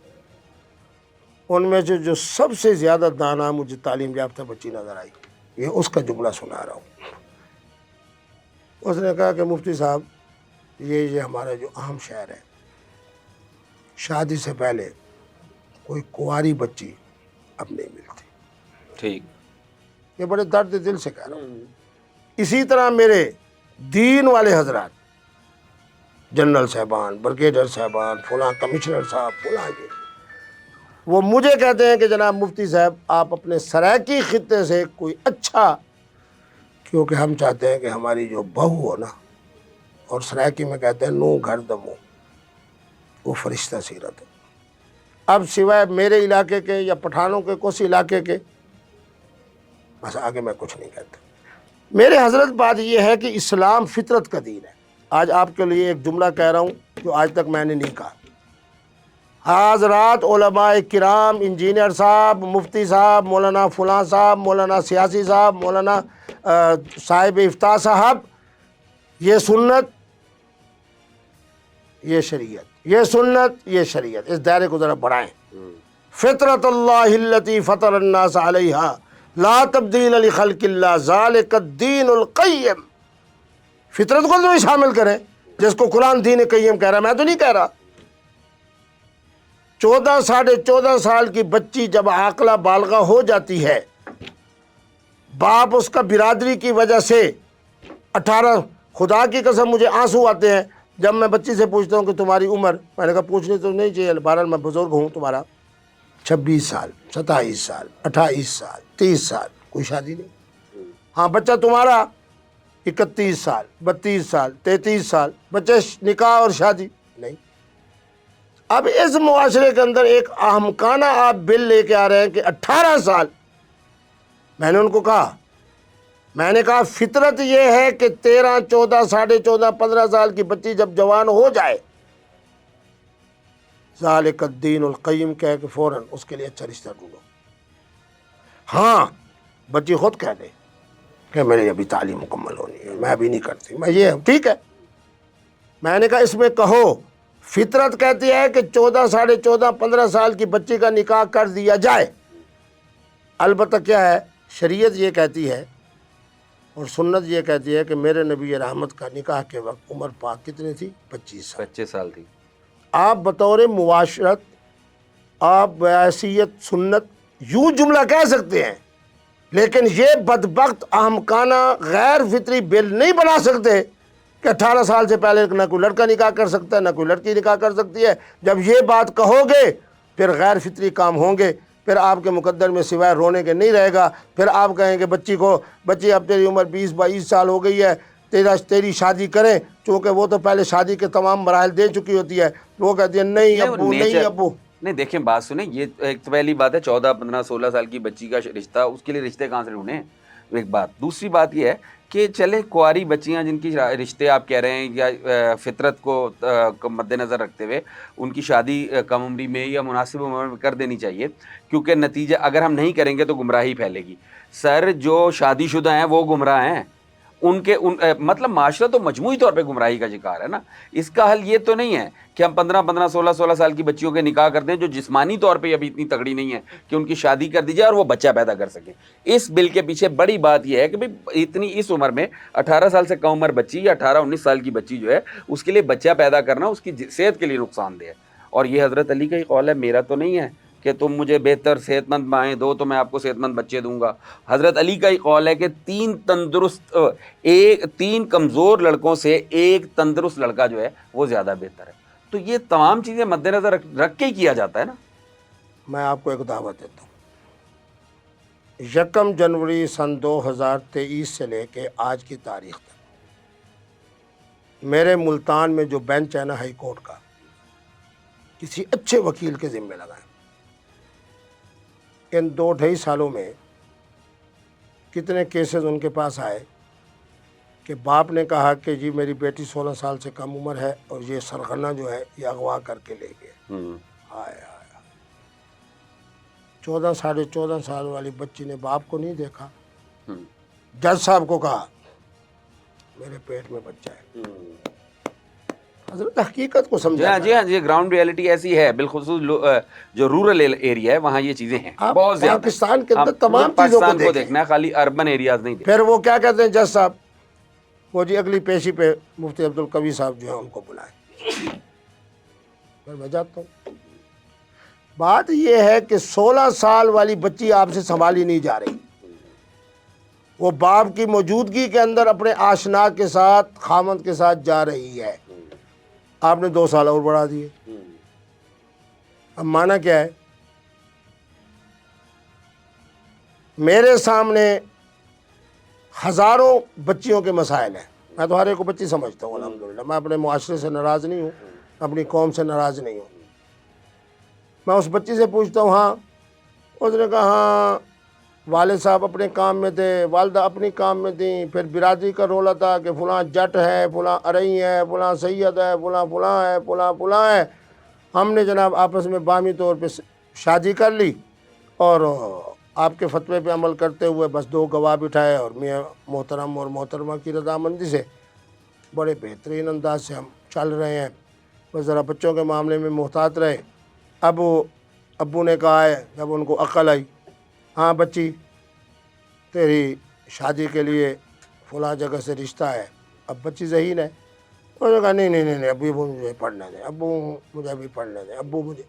دیکھو ہر طرح کے واقعات کو مفتی عبدالقوی جانتے. نہیں وہ ٹھیک ہے, یہ بات آپ کی درست ہے, لیکن بہرحال ایک طے شدہ بات یہ بھی ہے کہ ایکسیپشنز ڈونٹ میک لاز.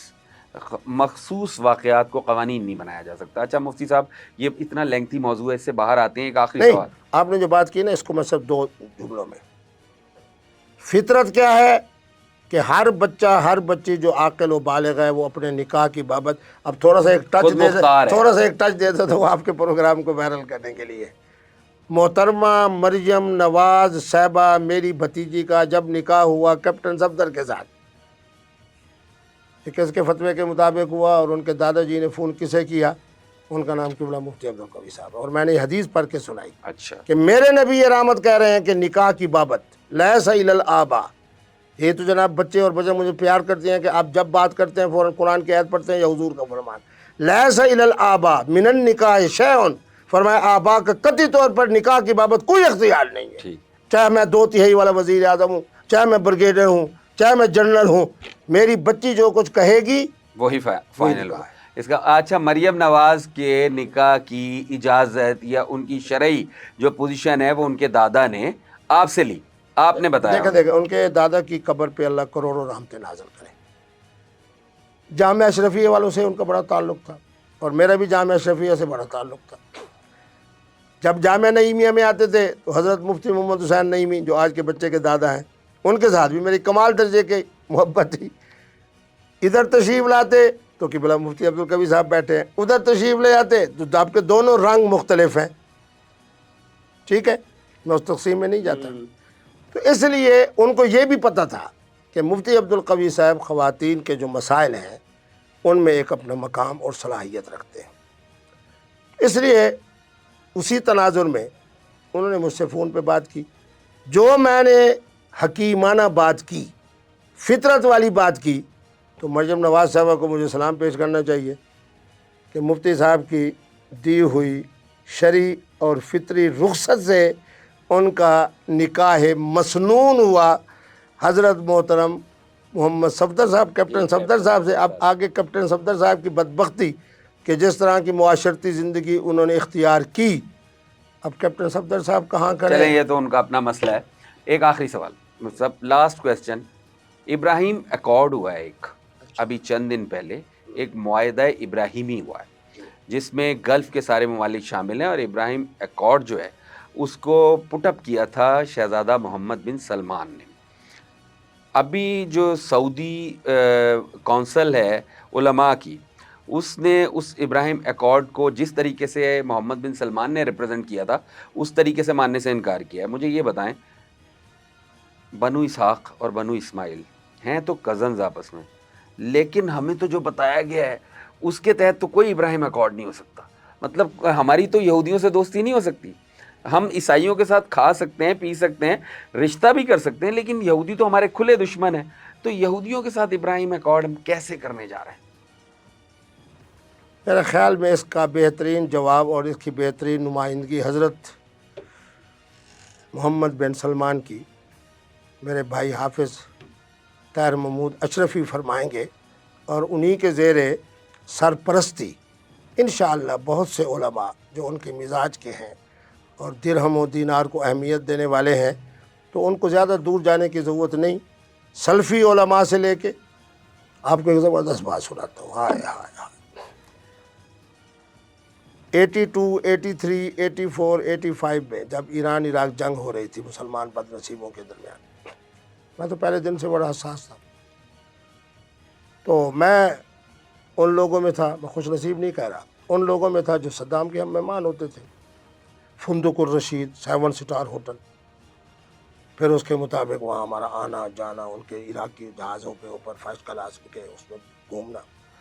لیکن دل میرا اندر سے رو رہا ہوتا تھا کہ یہ سارا جو ہمیں اعزاز دیا جا رہا ہے اس لیے کہ شیعہ سنی بیس کے اوپر مسلمانوں کا قتل عام ہو رہا ہے. بڑا مختصر کر رہا ہوں. شیخ الازہر تھے جاد الحق علی جاد الحق. یہ نام اور حوالہ میں اس لیے دیتا ہوں کہ تاکہ لوگ نہ سمجھے کہ مفتی صاحب نے ایسے پانکا مار دیا. میں نے ان کو کہا، میں نے کہا شیخ، اب اردو ترجمہ سنا رہا ہوں کہ رات میں نے ٹیلی ویژن میں دیکھا ہے ادھر خمینی صاحب کے ہاں سارے جبہ و دستار والے بیٹھے اور وہاں صدارت کر رہے ہیں کون؟ مفتی اعظم مصر. کوئی آپ لوگوں کی پالیسی بھی ہوتی ہے. ادھر شیخ الازہر وہ صدارت فرما رہے، ادھر مفتی اعظم. آئے آئے حضرت فرمانے لگے انت ابنی، تو میرا بیٹا ہے. ایک بات بتا رہا ہوں، اس کو ذہن میں بٹھانا. شکر انہوں نے مجھ سے حلف نہیں لیا کہ تو انہیں بتانا نہیں. انہوں نے کہا حسنی مبارک سے لے کے میرے دفتر کے محرر تک ہر شخص برائے فروخت ہے. میں سلام پیش کرتا ہوں محمد بن سلمان کو، بہترین خریدار ہے. فلاں اشرفی صاحب، فلاں نعیمی صاحب، فلاں جعفری صاحب، فلاں صاحب. نہیں وہ تو ٹھیک ہے، یہ تو صحیح ہے کہ وہ بہترین خریدار ہے، لیکن اب مجھے میری رائے شرعی سنیں. حیثیت میں بتائیں اب کہ درہم و دینار کی وجہ سے نہیں، ایک فطرت کے تحت. ہوا سماکم المسلمین، یہ لقب ہمیں کہاں سے ملا ہے؟ ابراہیم خلیل اللہ کی برکت سے. قرآن کہہ رہا ہے نا. اچھا، اہل کتاب کے لیے جتنی آسانی اللہ کے قرآن نے اور اللہ نے کی ہے، قرآن میں صورت مریم ہے، صورت فاطمہ اور عائشہ نہیں. آل عمران کی صورت ہے، ابو بکر، عمر اور عثمان کی صورت نہیں، حسنین کریمین کی صورت نہیں. آج اسی تعالوا الی کلمۃ سواء بیننا و بینکم، اسی نقطے پر اگر محمد بن سلمان اس حقیقت پہ لے آتا ہے کہ ہمارا دشمن وہ ہے جو اللہ کو نہیں مانتا، تو اگر ہم تینوں اہل کتاب اکٹھے ہو جائیں. آج مفتی عبدالقوی صاحب کے ہاتھ چومے جا رہے ہیں کہ ان کا جھردادہ اتنا بڑا اللہ کا ولی تھا، ان کا پردادا مفتی اعظم تھا، ان کا دادا مرشد اعظم تھا. جھانگ کے اندر میں تیسرے جمعہ پڑھانے آ رہا ہوں، میں بیان کر رہا ہوں، میری آنکھوں میں آنسو ہو جاتے ہیں. بہت سارے بزرگ زبید ریش میرے پاؤں کو بوسہ دیتے ہیں. وہ مجھے بوسہ نہیں دے رہے، وہ میرے دادا. آج اگر ابراہیم خلیل اللہ کے نقطے پر ہم تینوں اہل کتاب اکٹھے ہو جائیں، میں تو سلام پیش کروں. یعنی آپ کا صلح حدیبیہ کے ریفرنس میں اور اوور آل جو آپ بات کر رہے ہیں، یعنی یہودیوں کے ساتھ معاہدہ کیا جا سکتا ہے. انبیاء کی اولاد ہے بھائی. آج حضرت پاک پتن شریف والی شخصیت، ان کے خاندان کا دیوان کا ہاتھ چوما جا رہا ہے، کس کی اولاد ہے؟ حضرت بابا فرید الدین قطب الاقطاب کی. اور اگر کوئی ایسا ایکارڈ ہو اور اس کے نتیجے میں ہمیں مسجد اقصیٰ جو قبلہ اول ہے اس کو کسی حد تک ہمیں بیک فٹ پہ جانا پڑے، اس کے بارے میں آپ کی کیا رائے ہے؟ کوئی بھی ایسا معاہدہ یہودی کیوں کریں گے جس میں انہیں جو ہے نا وہ ہمیں سپیس دیں؟ وہ سپیس چاہتے ہیں، وہ ہمیں تو وہ سپیس دے نہیں رہے. تو اگر اس صورت میں ایسا کچھ ہوتا ہے، اس کے بارے میں آپ دینی اور سماجی دونوں نقطۂ نظر سے بتائیں. نہ میں نیتن یاہو کی بات کر رہا ہوں، نہ اسرائیل کے ظلم کو. میں اسرائیل جو یعقوب کا نام ثانی ہے اس حوالے سے کہہ رہا ہوں. دنیا کے اندر جتنے یہودی ان کے اہل علم ہیں، میں نے بہت دیکھا ہے. میں جس ایئرپورٹ پہ بیٹھا ہوتا تھا، یہ میری ایک طبیعت ہے، وہاں اگر کوئی کرسچن بیٹھا ہوتا تھا، ان کا بشپ اور فادر، میں وہاں جا کے بات کرتا تھا. عربی بھی مجھے آتی ہے الحمدللہ، فارسی بھی آتی ہے، بادل پرجن ہوں، انگریزی بھی ٹوٹی پھوٹی بول لیتا ہوں چونکہ BA پاس ہوں. سب سے زیادہ گھبرایا ہوا جو مجھے ملتا تھا نا وہ یہودی ملا، وہ یہ سمجھتا تھا کہ یہ کچھ میرے پاس آ گیا، میرے پر بات ہوتی تھی، وہ عربی اچھی جانتے ہیں، نیتن یاہو کی بات نہیں، اسرائیل ظالم ملک کی بات نہیں، ان کے حکمرانوں کی بات نہیں، ان کے ظلم پر تو ہزاروں بار کیا کروڑوں بار لعنت۔ یہودی علماء کو کہیں کہ جی اپنے 50 علماء کی فہرست دیں، کرسچن کمیونٹی کو تو میں وہ خوش نصیب ہوں کہ میں اس سے بھی ملا ہوں جو چرچ آف انگلینڈ کا پوپ ہوتا ہے، ان کو بھی ملا ہوں جو جہاں وٹنگٹن سٹی کے اندر اس زمانے میں چرچ کے پوپ تھے، میں دونوں سے ملا ہوں الحمدللہ۔ ان کو کہیں کہ آپ اپنے 150 بشپ اور فادر کی لسٹ دیں، کیونکہ وہ کہتے ہیں دنیا میں امام الحرم کو ماشاءاللہ جس طرح کی گفتگو پچھلے دنوں کے اندر ہمارے حضرت نے کی ہے، چاہے اگرچہ مسلمانوں کی طرف سے تو بہت زیادہ لعنتیں ان کو پڑی ہیں، لیکن بہرحال کیونکہ ان کے ملازم ہیں وہ بیچارے کیا کر سکتے ہیں۔ اور اس کے ساتھ ہمارے حضرت حافظ طاہر محمود اشرفی کی شکل کے اندر جتنے ان سے محبت کرنے والے اور درہم و دینار لینے والے ہیں، 200 کے قریب علماء، 150 کے قریب بشپ اور فادر، 50 کے قریب جناب یہودی اہل علم، ان کو بٹھا دیں۔ یہی عین اسلام ہے، یہی عین حکمت ہے، یہی شریعت کا خلاصہ ہے، یہی ابراہیم علیہ السلام کے اس مقدس